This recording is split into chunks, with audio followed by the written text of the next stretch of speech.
Sultana. Ariko abasabye no kuri kigomba jinjo nuko ntibize subiramo ngo Chief Amiri yagiyeyo anywa ikahawa ibimushana bari bagiye muri siporo umunsi bagiye yamba neza ego muri siporo ntacyo ibyo ndabizi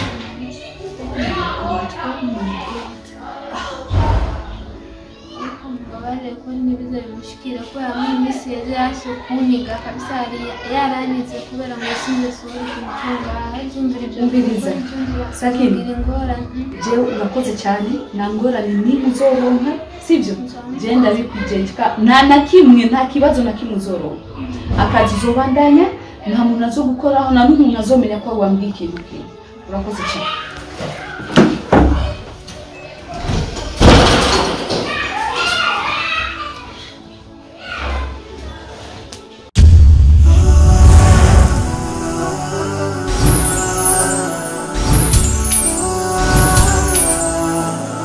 Sultana. Nahabuni na. Ulipaona vizuri hapa. Ndio nafasi. Ewana. Marure kangari. Ugende murondera undi musoro umwe. Wewe. Wanzuki. Murabe da kagahu. Muhakikishe munamuleta Badra. Sawa? Mukubite msimpige wewe utabaki hapa. Sawa? Wewe unatafuta wengine wa kijana wawili au moja, mnaenda pamoja. Mnasaidizana. Sawa? Bwana, umuhahamure. Unavyumva neza wanzo? Mumuhahamure kabisa, mumuhahamure. Ndimo mukubite cyane ngo mumunote. Unavyumva? Muhakikishe karatasi tumezipata. Na vitu vyote. Sawa? Faranga kila kitu atuambie siri yote kwenye iko. Sawa? Muhakikishe vyote viko kwa mikono yetu. Mutabikoze uko. Nimungaruka imbere. Uravyumva neza? Simbatumye kumukubita ngo mumumvuna gute. Badra ndashaka ko mumuhamura kabisa awe traumatize. Urabizi? Traumatize. Karatasi.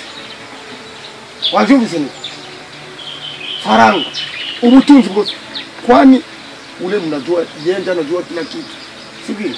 Yeye anajua siri ya nyumbani yote. Yeye ndio mtoto mwenye ubaritiaga mbele mu vitu vyote. Ni wazi isiri zose azibintu byose by'amahera by'imapro z'ubutunzi bwase byose arabizi. Bitegeza kuziwa. Urabyumva neza? Ukoresha ubumenyi wiki.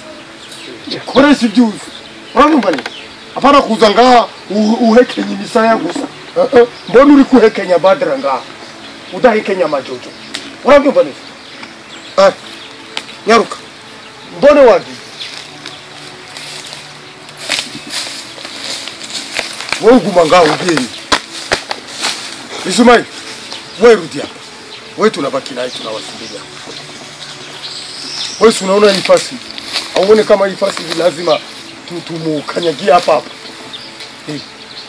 Joba atakoma wote abataongeza kunitiatia bananifanya saa vile rofa. Tajiri mzima, mtu mzima saa mimi. Bashake kuungira ikintu bategeza kubizana kwitegeko. Cyase kuzi. Uravyumva? Mche mumuziri kama mwumvi. Wengoje, wese hivi. Tafute na zingine gari 3 au 2 za kuwaleta. Cheza na mimi. Halo. Nasha bunye. Uchuvyumva no mwiki. Bo. Sawa. Oya. Ijya miduga nyene biri hafi. Kuturayikaniye mu kazi. Safi.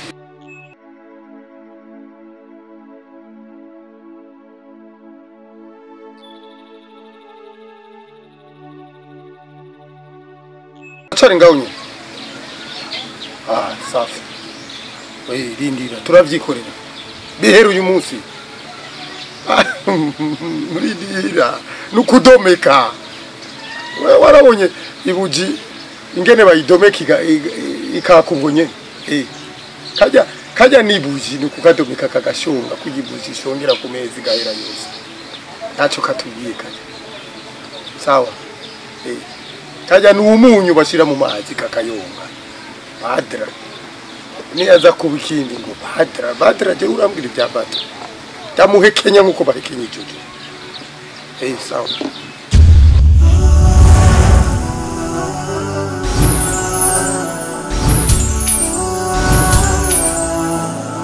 Sultana.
Sultana.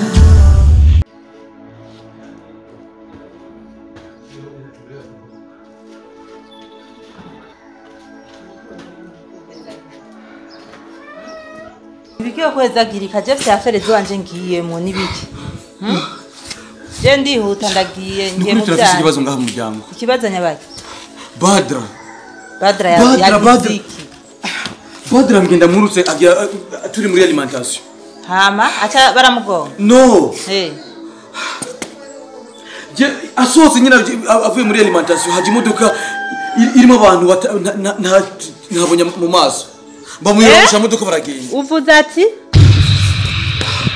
harabaye. Nagerageje kumwiruka inyuma ngiruka kuri imodoka ndabe aho. Reka sindakumva neza reka shire kwanza hasi ibyo fisi. Uvuze haje? Yaravuye muri alimentation asohotse. Haje imodoka ihagara imbere agitso baramuyora bamushyira mu modoka baramutwara. Ntabonye plaque z'iyo modoka. Kunge nari nacenye ikoro mutwe sinanabonye ngo ni plaque zinga. Mungu wamenye. Nimekimbiza gari mpaka mwisho sikuweza kujua mafanikio. Yaani wamenitoka hivyo. Mungu wangu. Tunapata balama hii familia. Sulamu. Yageni mdogo tatu. Nitamwambia nini shangazi yao? Nitamwambia nini Sultana kubana biwe? Ndamubwira iki? Uramwegeye muka. Kuna nikokotea balama hii familia. Mimi nitakuwa wanani? Nitakuwa mgeni wa nani mtoto mwanamke ameenda? Unajua kama ndo kubwa la familia. Niwe mutwe w'umuryango ngaha dufise. Singene ko mwegera ibara. Ujya mugore sinomukira. Urazinge nakaze Sultana kubana biwe niyo maso yiwe niyo mutima wiwe je mbuwande ngaha mururu rugo akazi tagwe nakushoboye ndakuzimya oya nakushoboye kukiya mugashoboye umwana w'umukobwa ntaho yari kuce ntibari kumugutwara uri ngaho bibona ntibishoboka none ngaho sitakila ao la be nimeleta mfanyakazi wangu amemkata. Shoferi wangu amemkata eti wanakuleta wewe. Kumbe ndio ayo nyame kuleta wewe. Ndio barije mshoferi nazaji. Ibi byose ntibyari kuba. Mugo kubera kuguguta kwawe. Utabona kure. Gutumye nkwegera ibara muri muga. Mana ndagose. Mbayi wandi. Umbiza ndakubwire dalili wewe. Aho umengo ntuzi cyakuzana. Ndagusabye ndakubariye haguruka umve mu maso ugende murondere ujya mukobwa ndamubone ngaha haguruka Jindi baza basi ndamutelefone basi Sultana ndamubwira iby'abantu Muhirahire ko yotuniga oya reka basi telefone igipolisi tumwe va mu maso haguruka narakugira mubi haguruka Genda umurongo.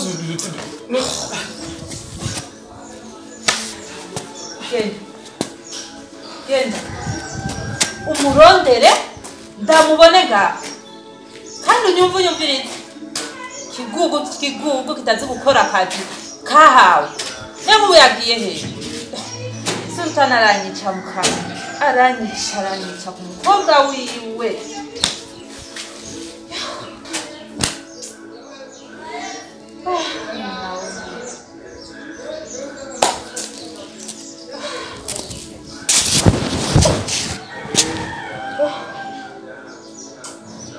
Tafanyaje sasa hivi mtoto mwanamke naenda bibi zote zinahomba bibi zote zinaharibika. Mimi vinabidi niende nikampe taarifa chifuamili kisi mambo yameendeka, ndamubwire byose ingene bimeze, tutamtoa wapi Badra, tutamtoa kila kitu kinaharibika kwa huyu muda. Mungu wangu, hata kama chifuamili nitamwambia Sultana naye akijua itakuwa aje, mimi sura yangu ndaiweka wapi ndatia uso wangu mimi? Acha nichenche nguo niende kwa chifu Amiji. Yaani vitu vyote vinakufa, ibintu byose birapfuye, nta na kimwe kikibaye neza.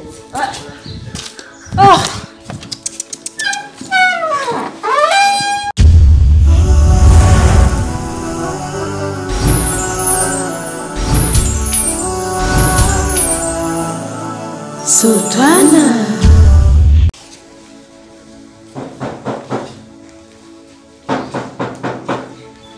Mugorore. Sawa. Karibu. Usanze naringi? Warugi? Ashura kabona tagiye harero nanje. Nenda kuzaniye agakuru keza. Kabona tarugiye abadurenga. Kuzanya agakuru keza. Kameze gute? Ndagore ni nkoro. Wa mukobwa. Umwe nabona Basma. Badra. Bamuvuge n'itsina basubwira umumve. Mukuru wa Basma. Badra yabaye Badra yambararitse. Kubera iki? Amasaha 28 araheze ntamubona harya. Atawe hari. Oya. Rero ahandi ku mavi senga Imana ntagaruki ahubwo agwe hwiyo aherereye. Tekana bebi kufisingora. Aho tekana. Ngora ni kubera urazi yuko ijya mukobwa amaze kumenya amabanga yacu. Tekana. Rero saba Imana agwe hiyo nikiziga ciwe ndikibone. Tekana. Agumiyo apfe. Tekana. Mimi nilikwambia mimi niko dereva wa kila kitu. Kwa hiyo umuderevu ninde? Ni mimi.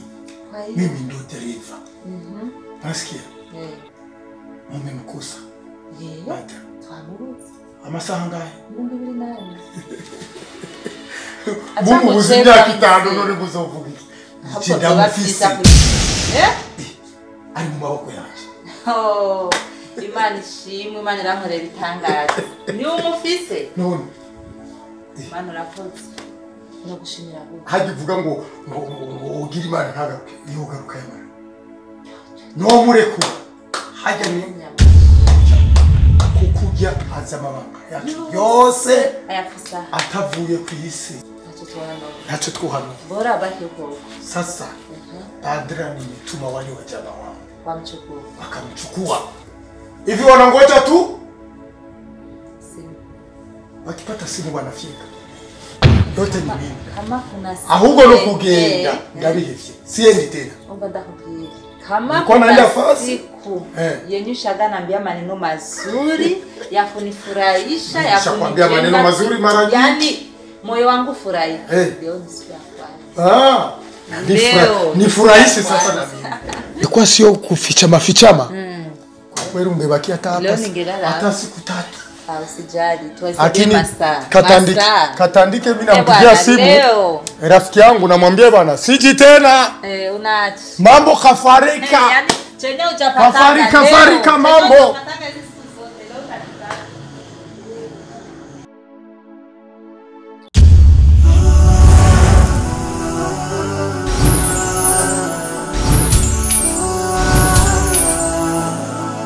Sultana. Jewe nagukuye urabona ukuntu ngufanya ku kazi kawe. N'ubundi nabonye apele yawe kanya ndi mu kazi mugenzi wanamaze. Je umwana wanje namumbuzi wa Badra ni wewe umuntu wa nyuma mwari muri kumwe. Sasa ametoka kwako sijue mtekaaje, driver wake ananiambia kwamba kuna watu walikuja kwa mkrena hapo kamtia kuingia gari. Natangaye dernier mangaha twari kumwe. Twako turapanga ryari umunsi noza kugira ngo nshobore kwipresenter wa. None mwamubuze. Andas jesha kagusa kumenya umwana wanje ari hehe. Reka kumbwira ibintu vyinshi uriko nasika kama vile unachanganya akili zangu. Sikuelewi na wala sinahuri kama tulikuwa naye tuko tunazungumza. Sasa hivi unaniambia kwamba haonekani nini yowe. Yaani mtu wa mwisho ambaye alikuwa naye wewe. Sivyo? Alivyotoka kwako haijulikani kaenda wapi. Sasa yupo wapi? Ndio nakuelewa, I was the last person lakini sinda kutangura. How come driver ananiambia alienda kwenye gari? Yaani iko namfuata driver wake kwenye gari afu panakuja watu wanamkria hapo wanamchukua wanamtia kwenye gari. Driver anajaribu kumkimbiza haiwezekani. Naye natumiagana naye salamu. Kila nizi yuko kusema huli wao. Jinsi ahubwo sina. Anas, Frema ndakubaha. Na kuheshimu tena please naambie tu kama una kitu chochote ambacho nakijua kuhusu mtu. Hapana, mimi sina chochote nkuko nabikubwiye. Kubikwambia kwamba ndafise intumbero nziza kuri we. No unigese nkunda gutanga. Sikoelewe kabisa. Nacho bikubwiye kubura Badra. Ko mbona hata no mu maso yawe na kimwe ukubwiye. Ndatangaye. Utangajwe niki? Ndangaye kubona uri kurambwiye yuko yabuze. Kandi twari kumwe. Sindagutahura fe. Sikuelewi kabisa, sikuelewi. None mwa nihageragize gutelefona kuri telefone ntipasa. Nipasa ntana yo ahubwo reka ngende. Merci. Subira ku kazi kawe.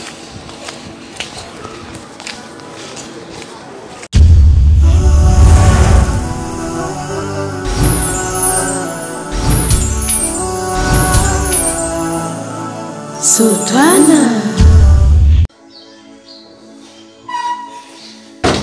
Basma.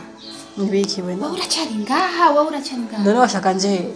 Basma. Ndacari ngaha ushaka nje. Uko Badra. Bamufashe bamufashe. Bamufata? None bamufashe je washaka ngiri.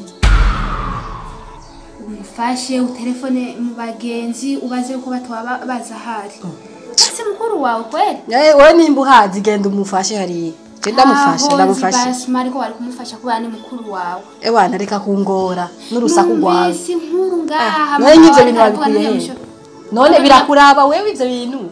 Nimba bamufashe mureke baraza Basma na si mukuru wawe kweli. Erega si kuvango n'urusaku ni nkuru yo kuba ariko iravugana na n'ujya mdogo wawe n'ujya mushoferi wiwe. None ushaka iki? Ugende kumufasha. Kora akazi kawe. Kora akazi kawe. Ivyo nibikuraba. Genda mu nzu ugorore ziga mu nzu zanje ukora ibintu byo mu nzu bikuraba. Ivyo ntabyo birabisha amaso. Ushaka iki?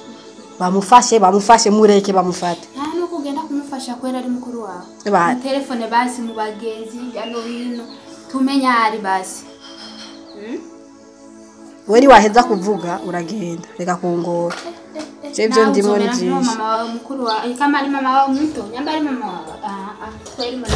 Kandi wewe amajambo yawe. Basi zingiriye kweri nakubarira gusa ko ari mukuru wawe kugira mufashe aboneke basi nabi. None wari wamufasha? Hayindi ngufise gusa wowe kuba ari mukuru wawe kandi ufise agaterefone. Ebana genda bandi reka kungora. Bamufashe none bamufashe ivyo birakuraba. Ugorana gusa. Abari nabo barabaseha. Ari imenya abandi. Ke kungora je. Ahubwo yufuma apfirayo nisigara nitunga ryose. Ugorana gusa.